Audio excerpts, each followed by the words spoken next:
Hello viewers, অচিন্ততার free coaching চ্যানেলে তোমাদের সকলকে স্বাগত জানাই। আজকের এই ভিডিওটিতে তোমরা যারা ক্যালকাটা ইউনিভার্সিটিতে বিএ হিস্ট্রি জেনারেল বা পাশে 6 সেমিস্টারে পড়ছো, তোমাদের যে ডিএসসি B2 পেপারটি রয়েছে, এই পেপারটির একটি গুরুত্বপূর্ণ ইম্পর্টেন্ট প্রশ্ন 2024 সালের পরীক্ষার জন্য বাণিজ্য বিপ্লব বা কমার্শিয়াল রিভলিউশন, এটি 10 নম্বরের জন্য ইম্পর্টেন্ট একটি প্রশ্ন।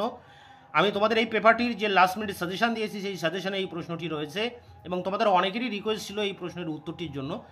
তাই এই প্রশ্নের উত্তরটি আমি রেডি করে তোমাদের সামনে এনে হাজির করলাম। তোমরা এই নোটসটা দেখো।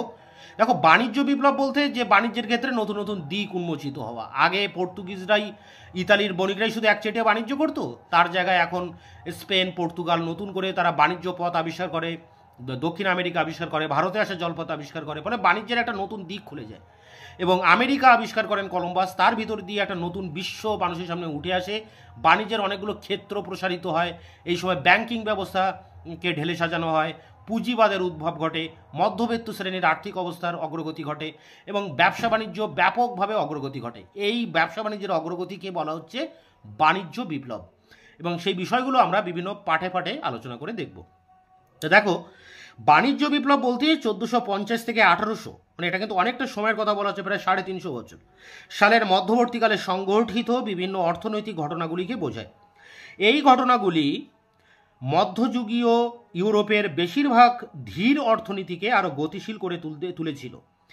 এই অর্থে বাণিজ্য বিপ্লব শব্দটি 15 শতকের পর থেকে ব্যবসা বাণিজ্যের বৃদ্ধিকে বোঝায়। এই অর্থনৈতিক অগ্রগতি ছিল অনেক বড় মাপের এবং সুপরিকল্পিত, তাই একে বিপ্লবের সাথে তুলনা করে একে বিপ্লব হিসেবে চিহ্নিত করা হয়েছে।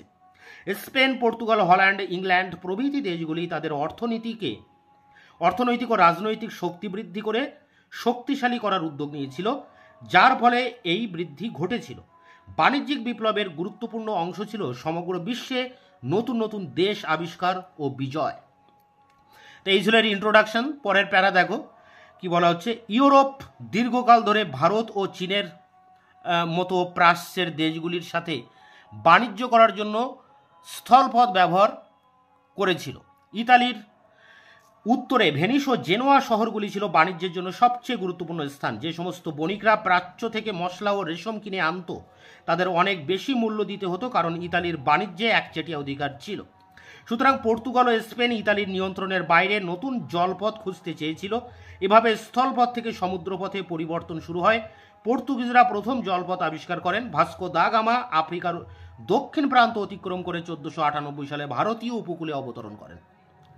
পরের প্যারা দেখো, ক্রিস্টোফার কলম্বাস স্পেনের রাজা ও রানীর পৃষ্ঠপোষকতায় স্পেনের উপকূল থেকে ভারতের উদ্দেশ্যে যাত্রা করেন, কিন্তু তিনি দক্ষিণ আমেরিকায় গিয়ে পৌঁছান। আমেরিকা মহাদেশ কালক্রমে স্পেনের উপনিবেশে পরিণত হয়। স্পেন ও পর্তুগালের পর ইংল্যান্ড ও ফ্রান্স তাদের নৌ অভিযানগুলি পরিচালনা করে এবং তারা ভারতের কিছু অংশ ও আফ্রিকার কিছু অংশ এবং মালাক্কা দখল করে। বাণিজ্য বিশ্বব্যাপী কর্মকাণ্ডে পরিণত হয়। ইতালির শহরগুলি তাদের একচেটিয়া নিয়ন্ত্রণ হারায়। বাণিজ্য বিপ্লব ত্বরান্বিত হয় কারণ বাণিজ্যের নতুন দিগন্ত উন্মোচিত হয়। প্যারা করে, প্রাচ্যের বণিকরা ইউরোপে মশলা এবং বস্ত্র নিয়ে আসে। তামাক আসে উত্তর আমেরিকা থেকে, কুইনাইন আসে দক্ষিণ আমেরিকা থেকে, আইভরি অর্থাৎ হাতির দাঁত আসে আফ্রিকা থেকে। এছাড়া আফ্রিকা থেকে দাসও আনা হয়েছিল। আমেরিকা মহাদেশ আবিষ্কৃত হলে নতুন বিশ্ব উন্মোচিত হয় এবং বাণিজ্যে আরও প্রসারিত হয়। বাণিজ্য, মশলা ও কাপড় আগে তালিকায় ছিল, এবার সোনা ও রূপা তাতে যোগ করা হয়। উল্লেখ্য, বাণিজ্য বিপ্লবের সাথে সাথে পর্তুগাল ও স্পেনের আধিপত্যের অবসান ঘটে এবং সেই জায়গায় ইংল্যান্ড ও ফ্রান্স উঠে আসে। তারা বিশ্বের বিভিন্ন জায়গা দখল করে নিয়ে তাদের বাণিজ্যিক তৎপরতা শুরু করে। প্যারা করে দেখো, খ্রিস্টীয় 5ম শতাব্দীতে পূর্ব রোমান সাম্রাজ্যের পতনের পর মধ্য ও দক্ষিণ ইতালির দেশগুলির শিল্প বাণিজ্যের অবনতি অনিবার্য হয়ে পড়ে এবং ইউরোপের প্রায় সমস্ত দেশের অর্থনৈতিক ক্ষেত্রে এক বিরাট বিপর্যয় দেখা দেয়। কিন্তু কিছুদিনের মধ্যে ইউরোপের বিভিন্ন দেশের রাজনৈতিক স্থিতিস্থাপকতা ফিরে আসে এবং শিল্প ও বাণিজ্য পুনর্গঠিত হতে শুরু করে। শিল্প ও বাণিজ্যের উন্নতির জন্য প্রয়োজন উৎপাদনকারী বড় ও ছোট ব্যবসায়ী, দক্ষ অদক্ষ কারিগর, ব্যাংকের মালিক প্রভৃতির ঘনিষ্ঠ সহযোগিতা। এদের সক্রিয় সহযোগিতার ফলেই ধনতন্ত্রের উদ্ভব ঘটে।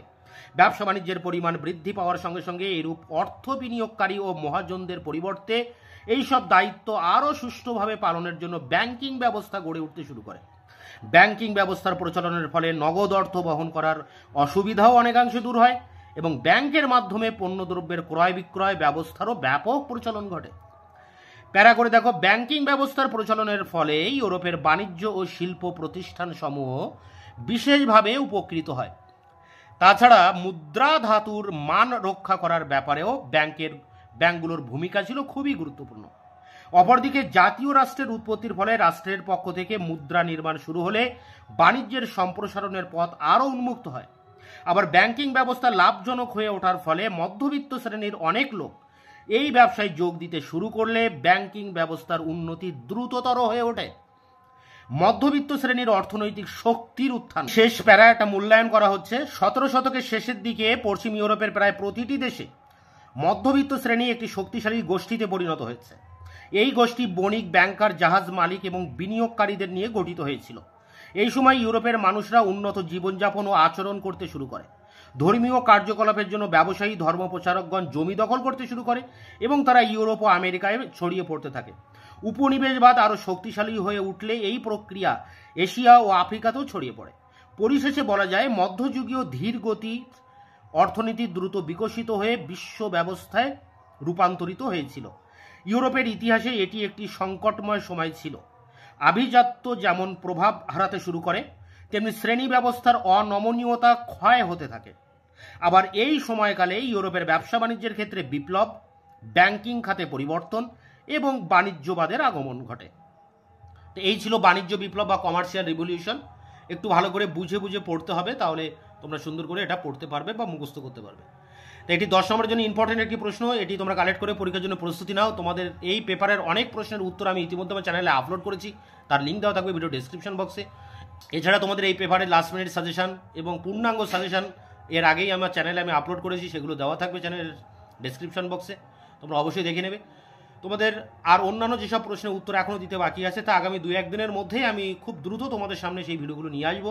ততক্ষণে তোমরা চ্যানেলকে সাবস্ক্রাইব করে রাখবে, বন্ধুদের কাছে শেয়ার করবে, নিজেদের মতামত কমেন্ট সেকশনে কমেন্ট করে জানাবে। ভিডিওটি ভালো লাগলেও অবশ্যই একটা লাইক দেবে।